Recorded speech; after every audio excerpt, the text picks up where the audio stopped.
Well, welcome, my friends. This is the third series in our webinar series this spring and winter from the UU Justice, Ohio, and we're calling this Building Beloved Community. So as I said, tonight's our third installment, and we have with us the Reverend Lane Campbell, who is the Minister of Religious Exploration at the First Unitarian Universalist congregation in Columbus. And so we welcome her. Before we get started, I do want to make sure that you all know that these webinars are being sponsored by, organized by UU Justice Ohio. And you can find us on the web. We have a website. You can find us on Facebook, where we publish a lot of our material and all of our current events. And you can even find us on Twitter. Yes, I'm learning how to do Twitter. So, to keep in contact with y'all, that's how we're doing this at UU Justice Ohio. And I'm Joan Van Biesler, and I'm the Executive Director, to let you know. Also, I want to just say a word about the fact that UU Justice Ohio is working very closely with the Poor People's Campaign this spring. And you should look for a number of activities coming up between Mother's Day and the summer solstice. And if you are interested in the Poor People's Campaign, you can easily get information at www.poorpeoplescampaign.org, a very simple email address. And I'd urge you to do that. We're supported in this work by the UUA, as well as all of our other partner organizations. So this is going to be a major movement here in Ohio, and want y'all to know that. So I will now turn it over to Lane, and we'll get started with our webinar. Awesome. Well, thanks, Joan. And thanks, everybody, for being here this evening. I don't know where you all are in Ohio, but today started off with a bunch of hail and weird side falling snow. So I am really glad to be able to be here amongst warm company with you all. And I'm going to talk with you all a little bit about justice ministry with teens and children. I am a minister of religious exploration. I've been serving here at First UU Columbus for the last 5 years. And in that time, we have built quite a strong justice ministry with our young people. So I'm excited to share some ideas that I have, and I'm excited to hear some of the ideas that you all might have in your particular context. So I think, we'll start with some introductions. If folks would like to share their name, their preferred gender pronoun, this is a way to create more inclusive space, what congregation you are from, and what you hope to get out of this session. That would be a great way to introduce folks. And if you would just be willing to introduce yourself and then call somebody else in to introduce themselves from the group, somebody else that you see here, that'll be an easy way for us to sort of pass around the introductions. If your audio is not working on your computer, just type it into the chat and I'll say it aloud. So I'll start, and then I'll call somebody else in to share. So my name is Lane. My gender pronouns, she, her, hers. The congregation I'm at is the First Unitarian Universalist Church of Columbus.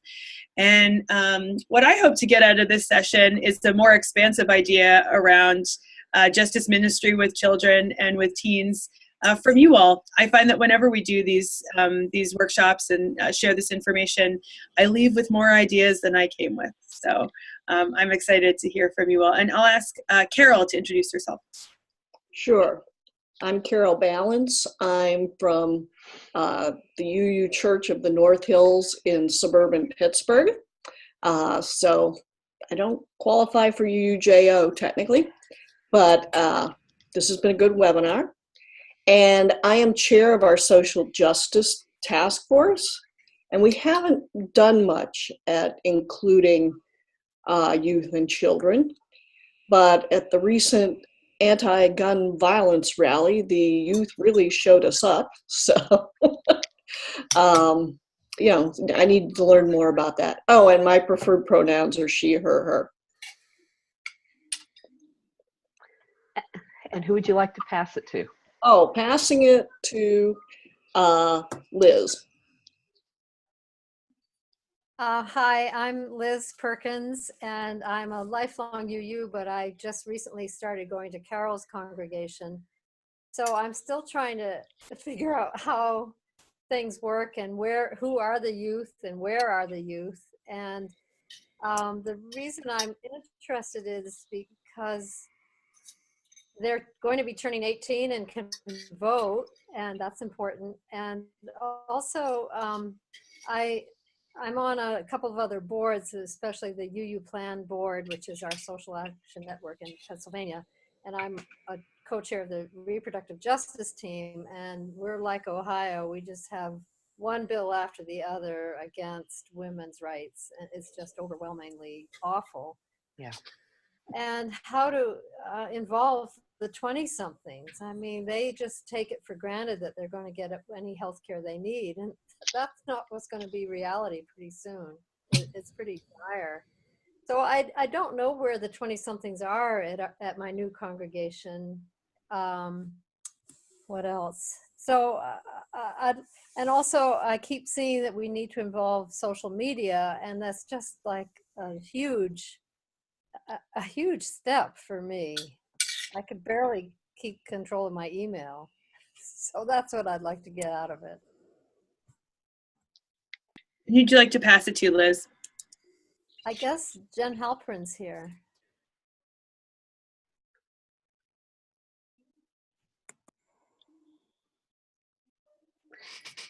Jen? I can unmute you, Jan. Let's see if that works. You just click on the little. Okay, there we go. Here you are. Hi, I'm Jen Halperin. I am also from the Unitarian Universalist Church of the North Hills, Pittsburgh. I go by she, her, hers, her. And I am here just to share ideas and experiences and learn from Blaine whatever I can. Excellent. And I'll pass it to Tim Kraus. Hi, I'm Tim Kraus, and I'm Lois Gish. we're both from the First Unitarian Church in Cincinnati. And you want to talk about what? I'm she, hers, her, hers, and I'm part of our social justice committee, and I like to learn more about how to get kids to go to GA and any other ideas about youth involvement. We have minimal youth involvement in social justice events, but it's not like they're in the forefront. Mm-hmm. Mm-hmm. Yeah, and this is Tim again. And my pronouns are he, him, and her, his. And I'm also interested in how to get youth involvement. I've been frustrated by trying to create interest in getting our youth to come to General Assembly, and I was very hopeful for the for youth involvement when the GA was in Columbus, and we were totally unsuccessful at doing that. And I needed to think about different strategies. And one of the problems we're finding is that families are so crazy busy with sporting activities. We're lucky to get them on a Sunday morning because soccer practices can be at the same time that church is, or a soccer game. And it's like we're competing with all of those extra curriculars for families, and it makes it very, very difficult to generate enough interest. Mm-hmm. That's true. That's true. Mm-hmm. And I think I'm last. Yeah, go for it, Joan. Of course. Joan Van Beesler, she, her, hers. My congregation is actually North Unitarian Universalist in Lewis Center, Ohio.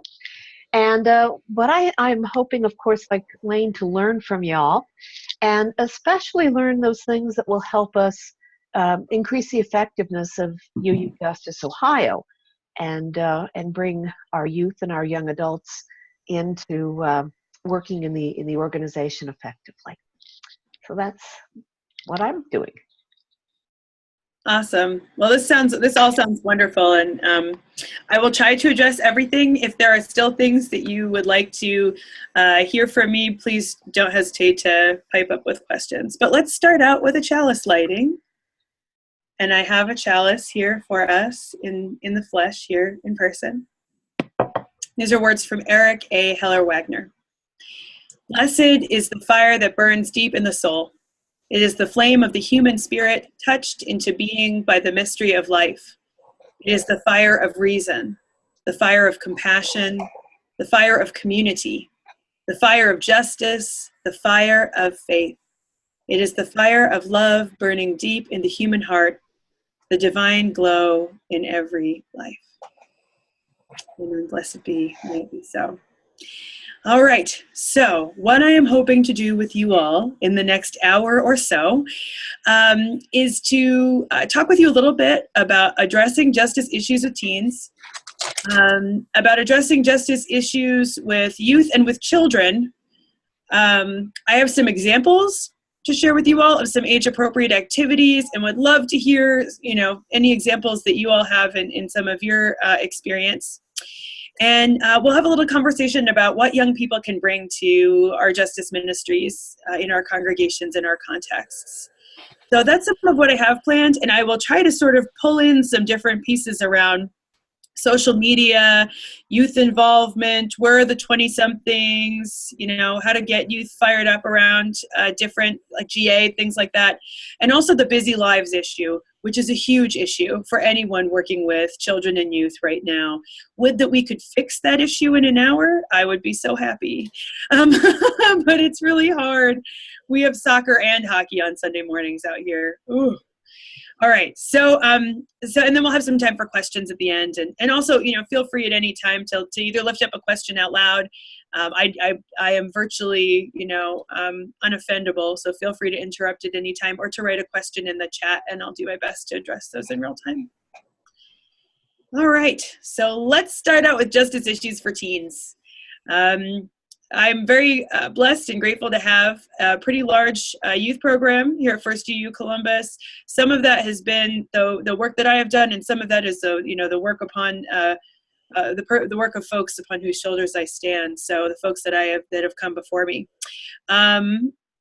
So here you will see that there is a picture of some of the youth from First UU Columbus, and actually some of the youth from Kaleidoscope Youth Center.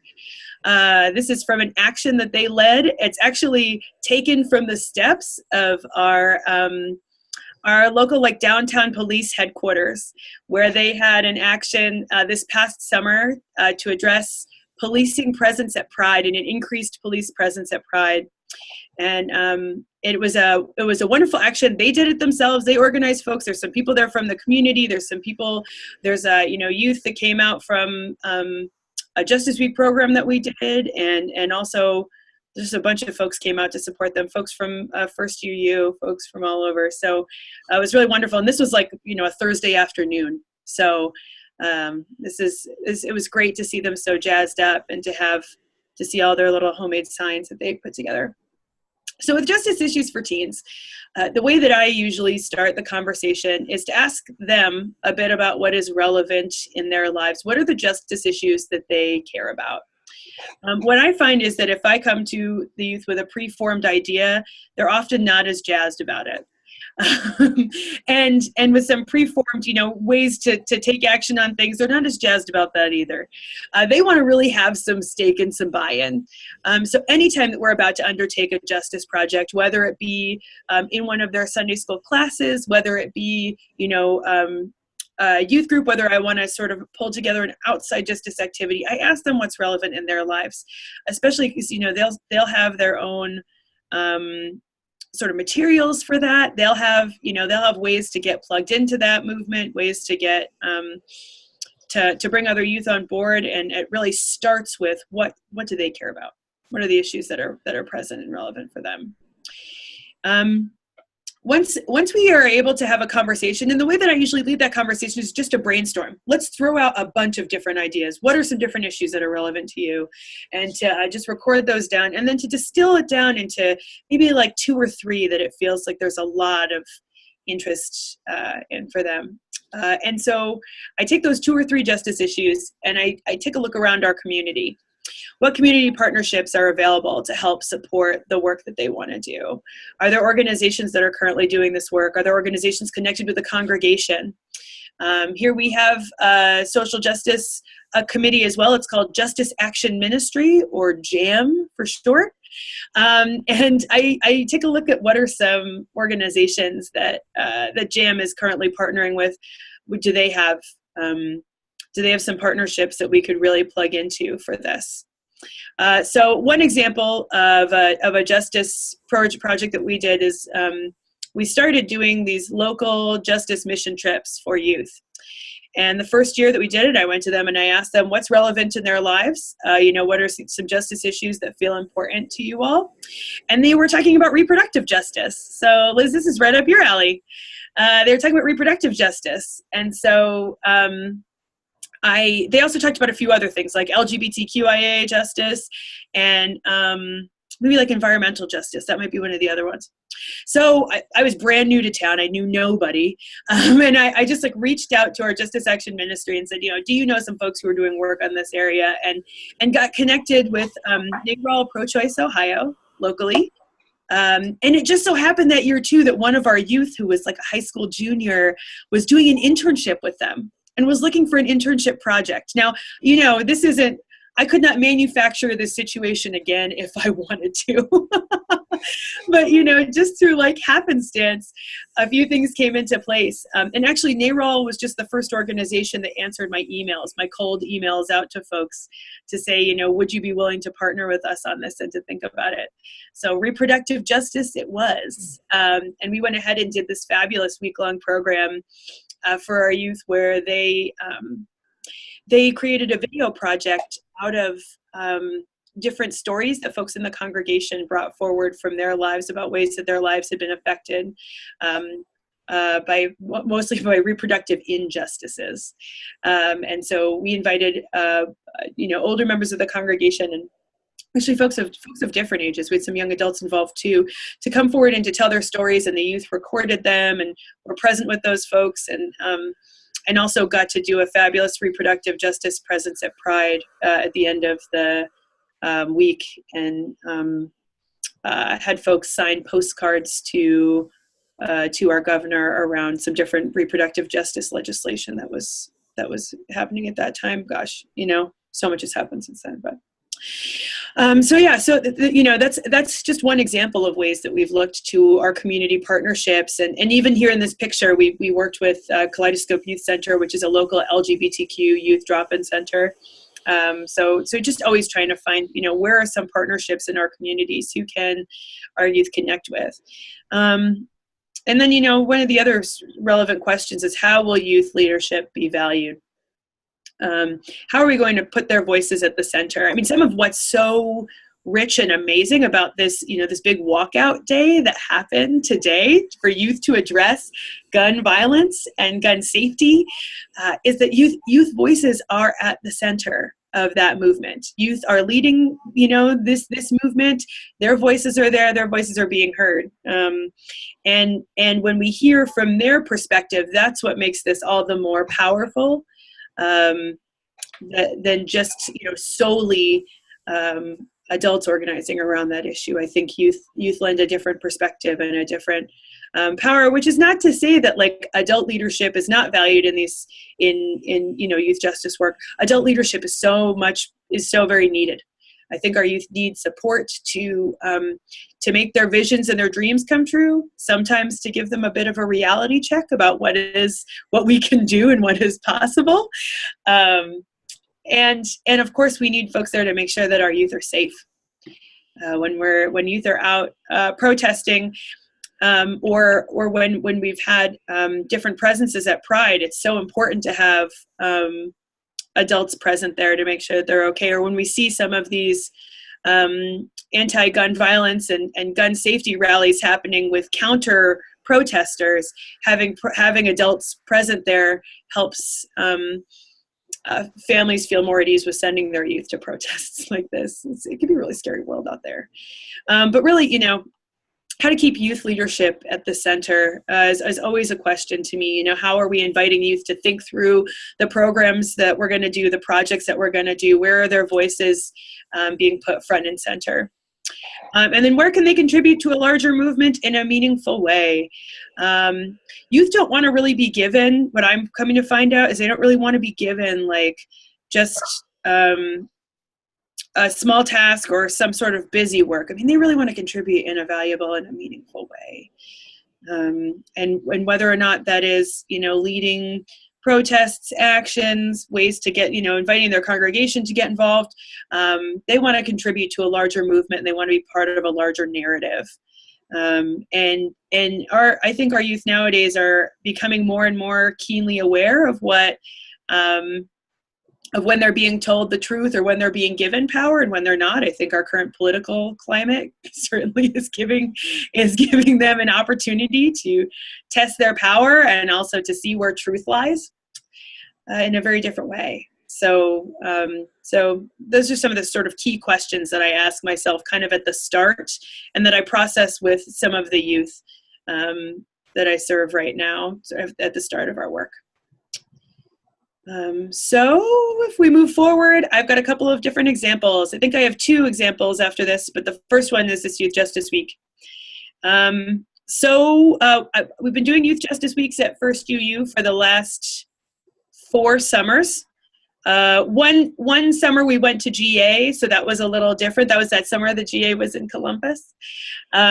We organized a large youth presence there, so there wasn't really, there was no way we could do a Justice Week and do that too, especially because the best week for those to happen out here is usually the week before Pride.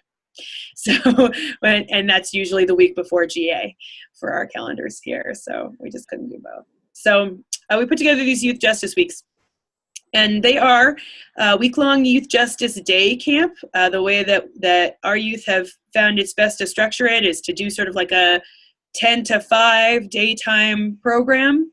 It gives them enough time to really get deep into certain conversations and to invite in community partners for conversation, and also doesn't get to the point where it's too exhausting or tiring. It's also, you know, honestly, relatively affordable to have them there from 10 to 5. You occasionally provide breakfast and you provide lunch, and then you don't quite get into dinner time either as far as, you know, cost to a congregation.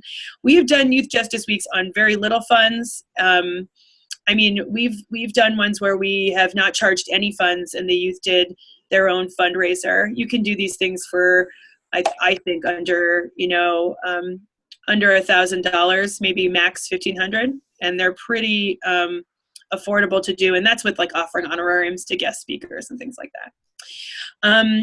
So we make sure that in the midst of these Youth Justice Weeks, that there are programs both for learning and for action. Oftentimes at the beginning of the week, there's some getting to know you time, making sure that we're giving them like the educational tools that they need to be able to take action later in the week. So you'll see in this picture here, this was actually an educational session from the Justice Week that we did with Kaleidoscope Youth Center about LGBTQ issues. And we brought in a partner from Planned Parenthood. And she came and chatted with our youth about different issues around sexuality and sexual education and sexuality education in their schools, which is really, really wonderful. We try to find ways, too, for folks to partner with youth outside of the community. So in this picture, that's actually a mixture of youth from Kaleidoscope Youth Center and youth from First UU. It just helps folks get outside of their box a little bit, and also to get to meet other youth in the community that they might not usually meet. And I find that these are great leadership opportunities. We have had 3 or 4 youth who have gone through these programs and listed them on their college applications and got full ride scholarships to Ohio State University. Just like from their leadership in these programs, as well as some of the other fabulous work that they do. But yeah, they've gotten like a justice scholarship from OSU, at least 3 or 4 folks that I know about. So, how to make these Youth Justice Weeks happen. You can survey youth about relevant justice issues like we were talking about before. certainly reaching out to community partners and seeing who's willing to help you with this, because this is not something to do alone. You want to create, a partnership opportunity both for different sort of capacity around different ideas and planning. Also, just to have the support of having other adults that you're partnering with for this kind of a youth justice opportunity, and more folks to get our youth excited and jazzed. They could listen to me every single Sunday if they wanted to, I'm pretty normal to them.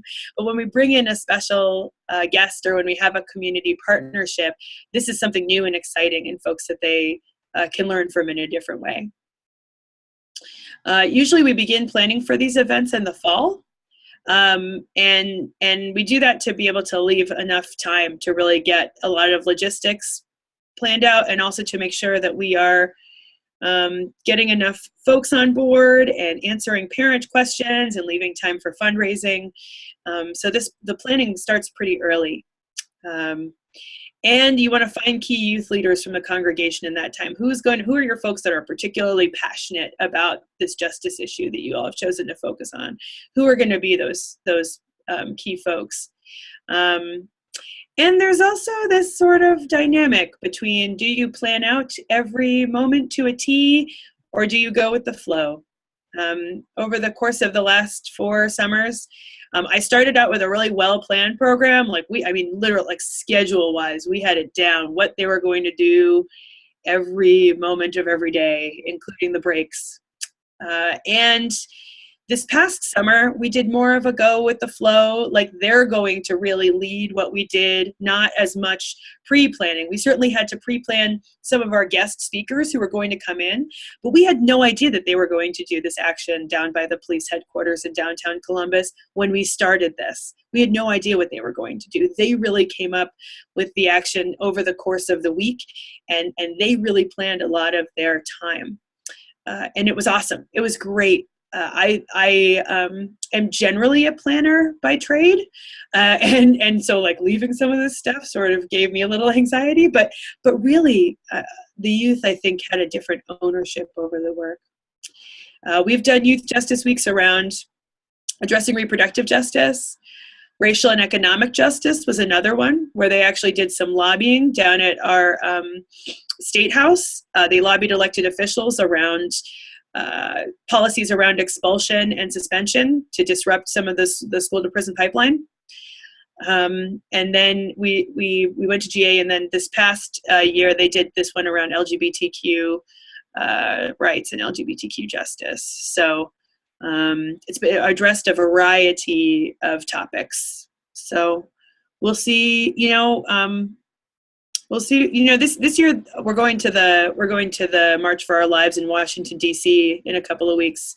So I don't know that we'll actually have a Justice Week this summer either, because it's a lot of planning, come to find out. So great. So let's go on to the other example. I think I had another example about just regular justice projects. Yes, youth justice projects. And these are some of our coming of age youth just from last year, and their mentors at their coming of age retreat. We go to this Christian campsite, and so they're all sitting there at Jesus Junction, which they all find hilarious. So if you want to just do sort of a one-off youth justice project, something that doesn't involve as much planning, because those youth justice weeks are a ton of planning. So this is something to pull together sort of in 2 to 4 weeks. And this could be something that's done with a group of youth that already gather at your congregation, which I find is the best way to work with youth, is where are they already getting together? Because they're already bonded in that group. There are already relationships that exist. Where are they gathering? Is it in your Sunday school program? Is it during your youth group? Where are they getting together? This usually takes a little less time. It's a more finite project. It's sort of a one-off. You want to create partnerships where you can, of course, building on partnerships, because I think that's one of the joys of doing work with youth, is it also creates an opportunity to deepen partnerships with with your community partners for the congregation as a whole.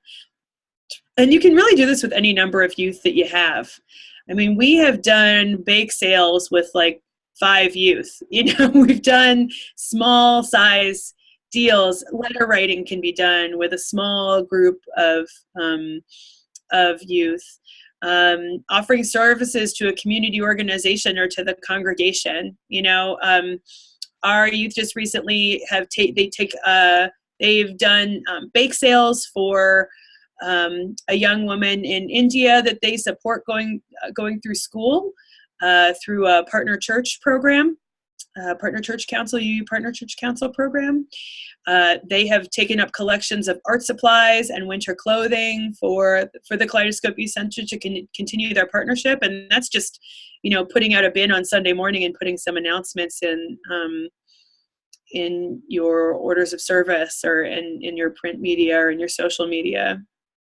And carpooling to go to a march or a protest. What's great about that is that we always say it's for the youth, but the adults get involved in a different way too when that's happening, so it's both, right? I mean, we need adults to give rides to youth, and we need youth sometimes to energize our larger congregation around different justice issues.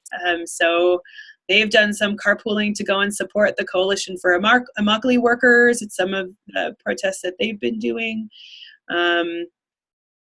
So these are, there's any number of ways that youth can get involved in justice work and justice projects.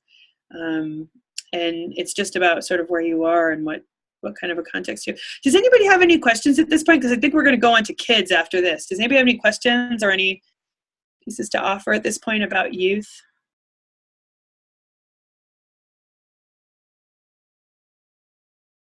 All right. Great. So let's talk about kids. Let's talk about children. Justice, work, and children.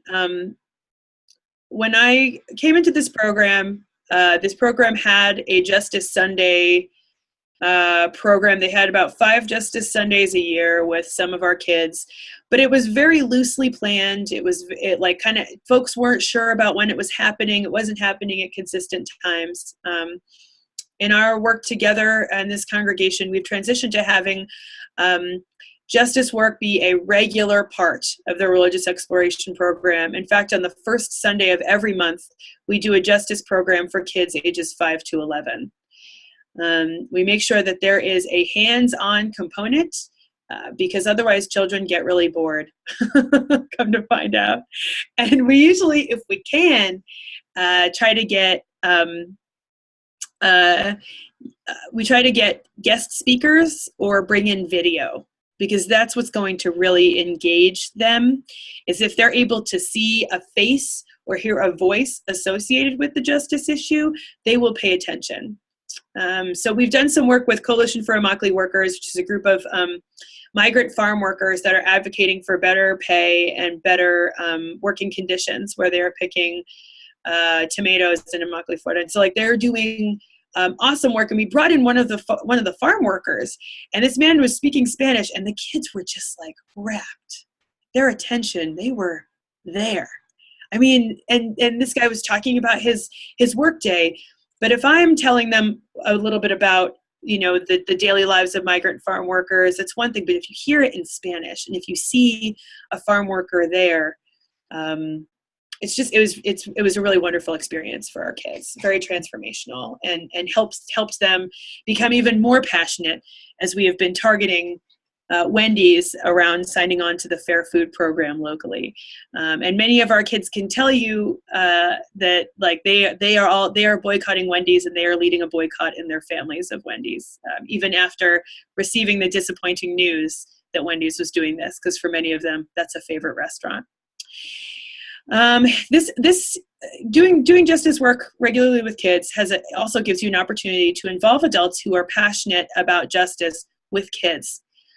Oftentimes I find that in the congregations that I have served in California and in Kansas, the adult justice work is separate from the children's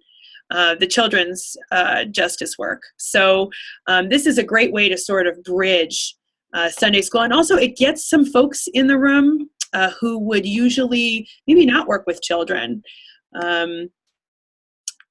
Yes, this does. So Carol asked the question, is this before or after church, or does it replace religious education that week? This actually replaces our religious education program for kids in that age range. So we usually have programs for kids ages 5 to 7, 7 to 9, and 9 to 11.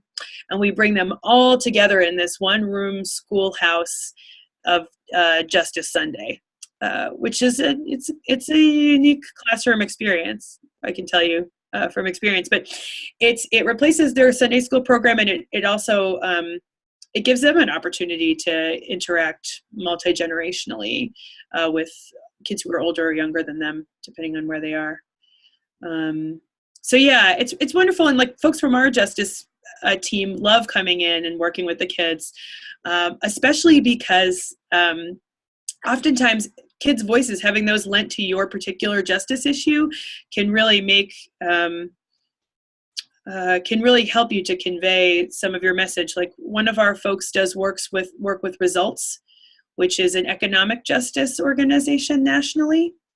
And she was doing work with them. I think they're still continuing this work around access to food stamps, and changing the amount that families get, reducing the amount of money that families get per month towards food stamps. She was doing some work around that, and she had our kids come in and write some messages to the folks that she was going to go and see in a lobbying trip the following weekend, about what they thought about, families not being able to have food on their tables. They drew pictures of families with food. They wrote messages about, increases to SNAP benefits, and bringing some drawings along in crayon really helped to create a more heartfelt message for those lobbyists that Jenny was going with. I think it's best to keep it to Sunday morning, but these can happen at any time for justice work with children. You could certainly set up stuff outside of a Sunday morning. But this thing about, their busy lives, man, it's been really hard to get to do any work with families in a consistent way outside of Sunday morning. I think this is just part of the changing shape of church right now. And so I do my best to work with them when they're here, and then to maybe lift up maybe 2 or 3 additional opportunities outside of Sunday morning for folks to get together. So this year we did do a Families Working for Justice group that just finished up, and Joan came to come and present, thank you, on the Ohio Poor People's Campaign. And, just our young families, even the attendance was kind of shifty sometimes. We'd have, 6 people one week, and then 4 of those same people would come back, and 2 more would show up the next week. And, people's lives are so busy. And especially this flu season has done done some of our families in for weeks. We've had times when, families who regularly come to church have just, it's been really hard. So, so we don't give folks, we give folks sometimes outside of Sunday, but I really find Sunday is the time that is set aside to come to church. And so that's really where I've worked to focus our work with children. And I try to do some thinking on their level. So what's going to be something concrete that they can do? You can see over there in this picture that this day, the kids learned about access to food, and they were decorating bags that sack lunches were going to go in for the YWCA. So we made, I think, over 200 sack lunches for the YWCA that day, with sandwiches inside of them, pieces of fruit, bag of chips, bottle of water. But they started out by just writing some really nice messages to folks. And so thinking on their level is about sort of giving them hands-on ways to get involved in justice work, and making sure too that you're involving a bunch of different sort of learning styles and sensibilities. Doing some artistic pieces to justice work. What are some of the artistic ways of being? What are some ways that kids can talk out loud? What are some opportunities for kids to sit and listen? Where do you have visual components? I mean, these are just really important for just educational modalities, doing justice work with children. And, oh yeah, make sure there's plenty of action, not just talking. They will not pay attention to you. At least if the kids at your congregation are like the kids at my congregation, they have a hard time paying attention unless we're also giving them something active to do. All right, let's see what the next piece is. Oh, yeah, so this is from our Justice Sunday activities, one of our Justice Sunday activities. We had the kids chalk on the sidewalk, some welcome messages and messages of love and caring, especially after the first iteration of the Muslim ban was passed. Many congregations were taking part in this justice project after, I think, Reverend Ashley Horan out of Minneapolis shared with folks this idea of chalking welcome messages around your neighborhood and around your community. And the kids all could take a piece of chalk home, and also the adults all took a piece of chalk home at the end of the worship service that day, to be able to chalk messages of love in their own communities. So, you know, Justice Sunday is a monthly or regular opportunity for kids to take part in justice struggles during a Sunday morning. We've done some different work around selfies for justice. So kids write messages of support. We did that around the HB2 law, the bathroom laws in North Carolina. We talked to the kids about that, told a story from a storybook around gender inclusion, and then invited them to write supportive messages. And they wrote these awesome messages. They have like, you can poo where you want to, and you know, you are free to be, and like, we love you, we care about you, we care about who you are, you know, you are welcome here, these kinds of messages. And they, you know, write them on pieces of paper and then hold those pieces of paper up, and we take pictures with them and get special permission from their parents and share them out on the church Facebook group as a way to sort of spread the message and spread the love. And when we share stuff out on our church Facebook group, it helps our congregation to get more energized and passionate around justice issues. We talked about the chalking love messages. We talked about packing some sack lunches for the YWCA. With the sack lunches too, we had the kids make peanut butter and jelly sandwiches, which we can't do anymore because we have some peanut allergies in the congregation, but any kid can make a sandwich. It's so easy. And it really helps them. It gives them some hands-on ways to think about food justice. Oh yeah, this past Justice Sunday on March 4th, we wrote tomato cards to the leadership of Wendy's on behalf of the Coalition for Immokalee Workers, and we're actually sending them out to the board chair of the current chair of their board. It's gonna receive all these tomato-shaped cards from kids saying "Dear Nelson, please, sign on to the Fair Food Program. Dear Nelson, better wages for tomato farmers." That's going to be cool. And I think there's going to be a few tomatoes with pictures of their cat or whatever on them. But hey, it makes it cute. Oh, and then we also have had times where they've been giving back to the church through snack for coffee hour, greening our space, doing some work around the building, which is an environmental piece. Certainly we did a summer program where they did some weeding. So the ideas are endless for ways that you can get kids involved in justice work this way. And for us, we usually have a monthly justice focus as a congregation. So that also provides a really great way to get the kids involved, is taking a look at what's the monthly justice issue, how can we connect that with what the children are going to do for their Justice Sunday. All right, let's see, did I put another example on there? Yeah, all right, great. Justice in whole church worship. So some folks might call this all ages worship. I prefer the term whole church worship, just because it's, we're going to be a whole church together. So we do our best to provide justice-making opportunities whenever we have whole church worship services, or at least once or twice a year. The congregation I serve currently has one whole church worship service a month.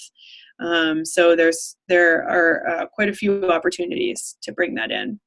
One of the ways that we've been most successful is to start a food drive during the Justice Sunday that happens in November. The kids pick which local food pantry the food will go to, and then we invite the entire congregation to bring in, non-perishables, canned goods, and we have a stone soup worship service the Sunday before Thanksgiving, where the kids at the offering time roll in all the donations, and we get to look at them up at the front of the congregation. Also, as a part of telling the stone soup story, we invite folks to bring in fresh produce, onions, carrots, celery, stuff that would usually go in a soup.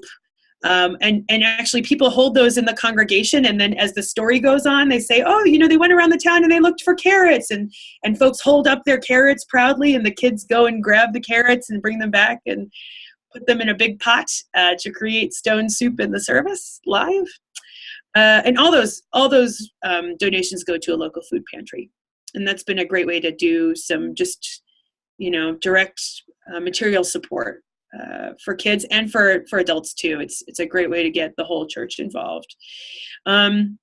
We have done clothing drives during our worship service, both clothing drives for local shelters, clothing drives to provide like warmer clothes in the winter.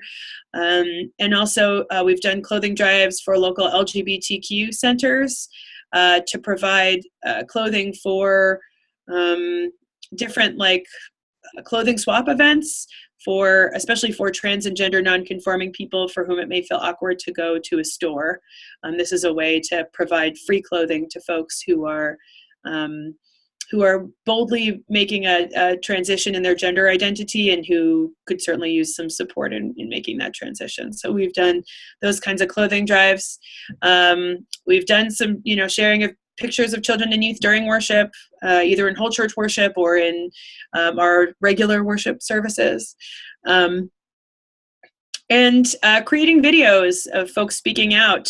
You can certainly create videos following the service during coffee hour. Just go around coffee hour and have children or young people interview folks in your congregation, or you can interview them and hear their thoughts. We've done that around environmental justice. We created a video for a capital campaign here at First UU that had an environmental theme to it, and we went around and asked folks of all ages about where they thought First UU could impact the environment.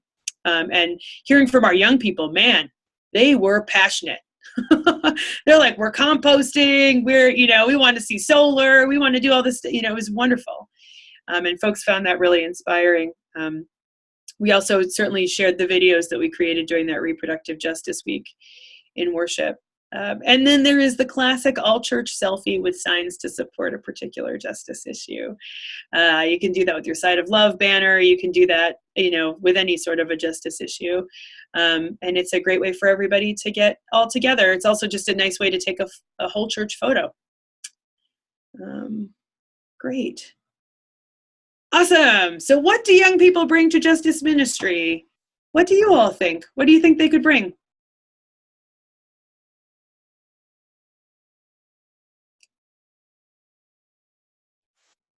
First of all, I want to thank you for this because of this, the simplicity of the ideas makes it achievable. And I love that. I think that's one of the beauties of this presentation. You're laying out some really simple things that could happen that that do not take a lot of extra materials or planning. It's wonderful. Mm-hmm. Thanks, Tim. Well, I think young people, what they bring is a sense of excitement that an older generation doesn't have. I think our church we've got a lot of very engaged adults, but there's some energy in our young people. And I'm thinking about our church in particular with the musical abilities of our young people. One of the things that we did with an intergenerational service just a few weeks ago was that we had a racial reconciliation service that we have once a year. And we had a youth orchestra perform the song Lean on Me as the postlude.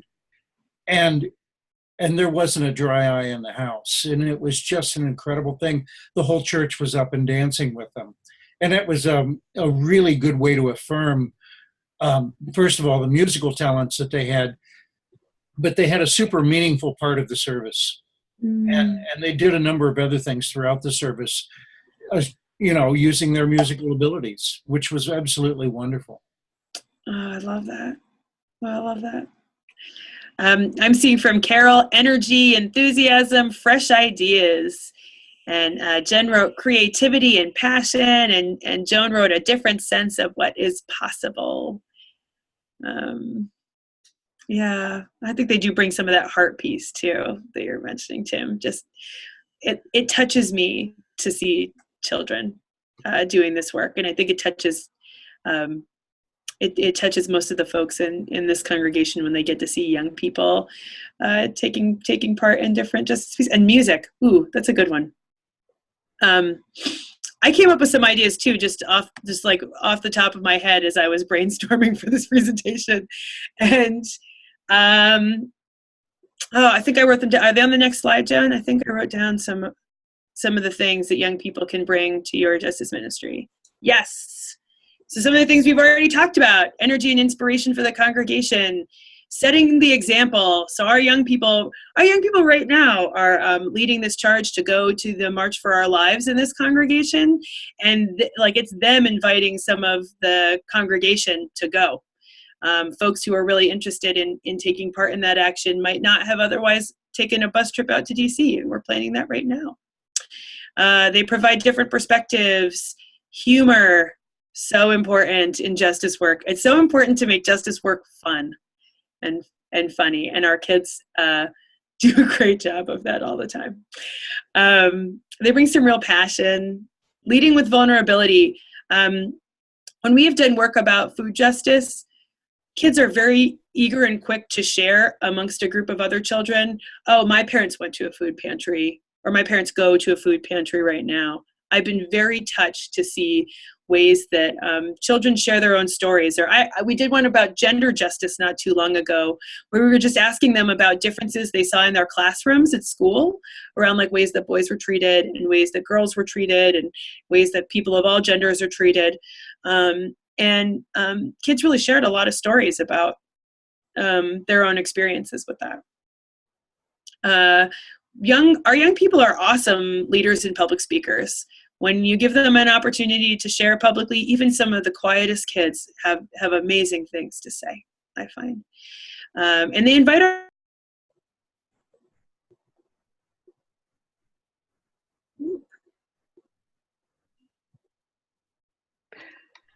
I'm sure she'll be back in just a moment. She got enthusiastic. But the generosity of the congregation. Have any of you seen any of these take place in your congregation when you've tried things?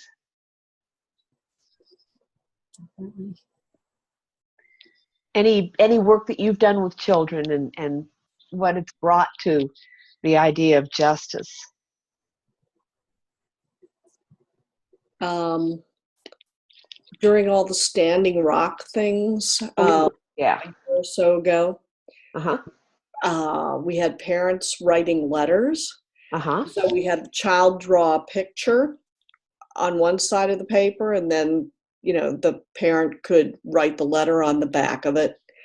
And kids of all ages, the toddlers, could do that with their parents. Uh-huh. So that, I would say, was pretty successful. I really haven't thought a lot about including the kids or the youth the way we should. I'm finding this very motivating. Yes, I think it's excellent also. And I have a little story to tell that right after the election, people in the congregation were feeling a lot of despair. And the first Sunday after that, the youth had met, I think they had met on a Saturday afternoon. But anyway, when people came into church on Sunday morning, they had chalked all kinds of messages of Ooh, love and hope yes. and affirming our values. And as people walked in, I know that they were extremely moved and just so happy to be affirmed that That's wonderful. our young people are emphasizing our values and hope. So yeah, that It was reminds us of the values that we take for granted or haven't thought about for a while. So mhm. that's excellent. Excellent. Anybody else? I'm back. Sorry. Hi. We're hearing some wonderful stories. You'll have to listen to the recording of the webinar to get them, dear. Oh, and I'm so sorry to miss out on them. I apologize. Don't let me interrupt. If folks want to keep telling stories, don't let me interrupt. Oh, they were just talking about some incidents where the children have highlighted our values in some very real, concrete ways, and it really touched folk. I can also tell you guys that on March 31st, we're having sort of a pre Poor People's Campaign event at First Unitarian Columbus, where the children are going to come in. We're going to be doing some storytelling about Martin Luther King Jr. and the Poor People's Campaign, and having them create signs that can be taken to a protest, and maybe some bike decorations, and learning some of the historic 60s movement songs, and forming a choir, because the first week of the Poor People's Campaign is going to be focused on family and children. And so there will be an event in downtown Columbus, and I'm sure that there will be one at Harrisburg, maybe even one in Pittsburgh as well. I don't know what their Poor People's Campaign committees are planning, but the first week of the campaign is devoted to children and families. So we're going to do some preparation for it. So that's another thing. And I'll be taking lots of pictures. Awesome. Awesome. Well, you all can see some of what I've brainstormed. I want to hear some of what you all are interested in talking about. What are some where are some ways that where might be some places where you see opportunities to do this work in your congregation? Mm-hmm.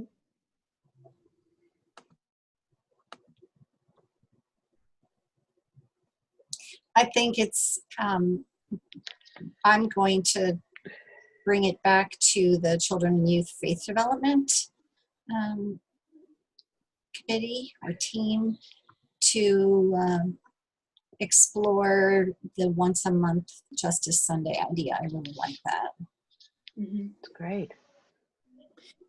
Yeah, one thing I can tell you, Jen, too, is that it really helps give some of your Sunday school teachers a break. Yes, I was thinking the same thing. In this era of busy parent lives and family lives, it really helps to give them them a little bit of time to get to the service or to do whatever they need to do. So, yeah. I sometimes think that the parents and the adults learn more than the children do when we're doing some of these activities in the congregation. Mm-hmm. Very true. Very true. We have a lot of parents who really love to volunteer for those Justice Sundays because it gives them some time to have the justice education as well. Mm-hmm. And they enjoy the hands-on activities too. Yes. Right. Blaine, I know we're probably getting close to the end here, and I was wondering if you could just comment on justice making for families.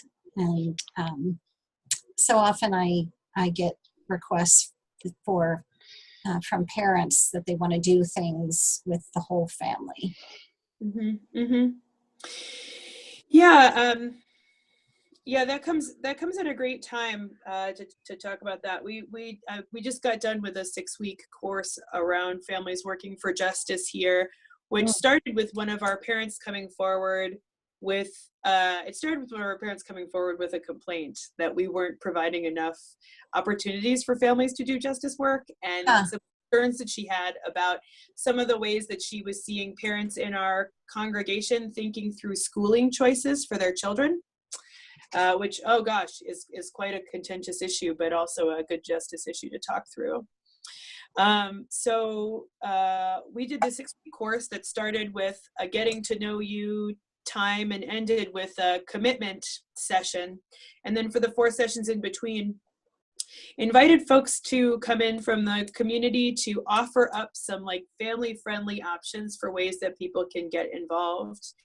Some of the ways that we are finding that folks can do justice work as a family from home, because there's sort of 2 areas, right? There's like this public arena as well as the home arena.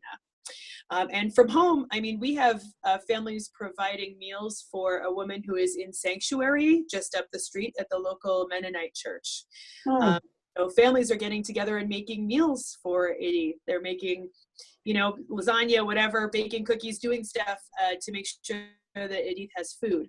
And that's a great way for families to contribute. We're also finding like our families have struggles with time, and and one of the pieces that they can, you know, contribute is around, you know, stuff that has sort of like projects that can do some less time specific work on. So like art projects that can happen over a period of time. We may have some quilters to send your way for the Poor People's Campaign, because quilting is something that can happen over time. They talked about providing childcare for folks who are taking part in different movements during meetings. And so that's some of like the sort of more home arena. And then, you know, families and getting out into the public arena, I think oftentimes the question for our parents is around safety. You know, if I go to protest, how am I going to be safe? And how do I discern whether or not an action is going to be safe, or at least safer, right? It's, you know, it's a fine line, because we have one mom here of a 4-year-old, maybe he's 5 now, maybe he's 5. And she takes him to all kinds of stuff. And I find especially like things that have vigil in the title are good to bring, you know, young folks to, and good to bring families to, because it's just going to be oftentimes a candlelit event, and some time to get together and honor a difficult situation that happened, or you know, there's usually a calmness to a vigil. And also, you know, I know for me at least that in the movement for Black Lives out here, and a lot of the protests that are happening around that, it's very rarely been violent. And I think folks fear the violence, but we have not seen a ton of that. So I think it just kind of depends on the movement and what they expect. And also folks can take part in actions through social media. Like as a family, you can take a selfie for justice and put it out there and be part of different campaigns and support from your home too, but in a kind of public sphere with social media. So those are some of the things I think about. We also had a presentation on anti-racist parenting and ways you make choices around books for your kid, and ways that you talk about race while you're reading books with them, not to ignore when issues of race are coming up, and to notice like, hey, this book seemed to have entirely white people in it. Let's talk about that. Or, hey, I noticed that this person's race is different from this person's race. What do you think about that? Have those conversations with their kids in the moment. Had a great presentation on that, and might be some way too to suggest doing justice making as a family. Yeah, that's great. Thank you. Yeah, thank you. Thanks for asking. Do folks have any other questions? I'm trying to see if I got to a lot of the stuff you all lifted up. Yeah.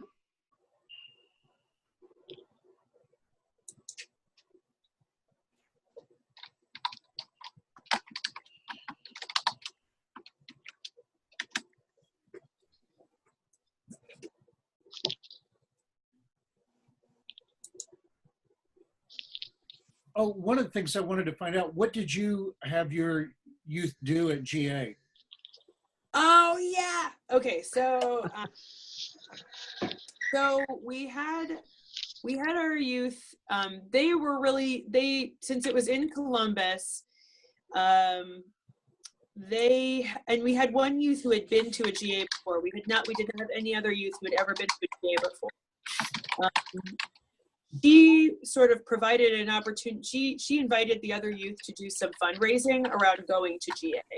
So the fundraising opportunities just created a way for them to come together as a community, and created a way for kids to feasibly get to GA, to have scholarships to go, and it gave them the motivation, because GA is really expensive.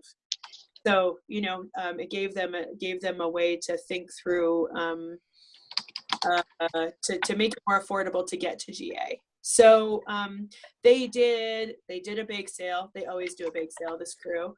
And they also did like a Valentine's Day dinner, which my partner and I went to, and was very sweet. They made us a pasta dinner close to Valentine's Day, and made that for a bunch of couples, and folks bought tickets to it. And they did some, they provided babysitting and gift wrapping time around Christmas to some of our parents, so that parents could go and do Christmas shopping. So they got kind of creative with that, and then we also signed them up to do a workshop slot about these Justice Week programs at GA. So they also had a program to go and do a workshop. They did a workshop there, though it happened at the same time as the head of Planned Parenthood, and so we didn't have as great of attendance at that workshop, but it was something that got them there. And we also really invited the whole congregation to support them through the fundraising, and also regularly made announcements about attending GA as a whole congregation, and mentioned regularly that the youth were a part of it. So again, this was the youth leading our congregation to go. Mm-hmm. I think that what was helpful too was to show folks some video of what had happened at GA previously, because so much is available online, to get to take a look at different videos, especially of the Synergy worship service, so that they could see that there is youth worship happens at GA on the GA stage. So those were some opportunities. Especially for youth who are bridging, you get to bridge and announce your name in front of this assembled body of thousands of people. It's kind of a big deal for them. So that was a bit of the draw. And yeah, it was certainly it was not a clean and neat experience. We had to find adult sponsors for all of them, and find transportation and housing for some of them who live a little ways away. It was definitely took a little planning, but they seemed to really love it. They really loved going and getting to experience that. I don't know that I'd be able to get them to go to a GA to Kansas City this year. I don't know that I would be able to get them to do that. But they did create some national, some connections with UUs outside of Ohio, which was really great. Wonderful. Yeah, it kind of came from them. Yeah.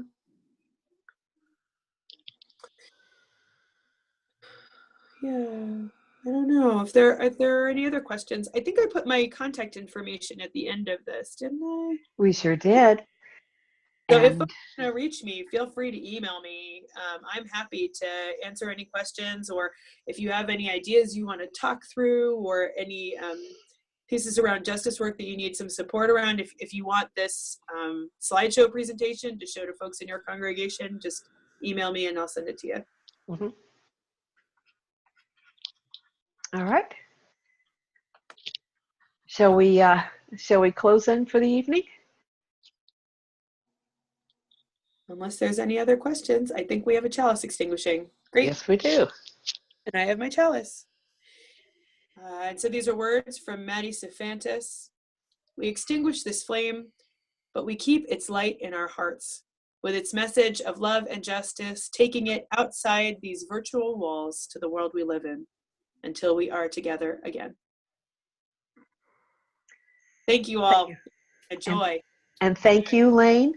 And next month, we're going to be dealing with how to organize for justice in your congregations, how to recruit and train good volunteers with Gary Davenport, and that will be on April 11th. So watch your email for that. Thank y'all. Thank you. Thank you.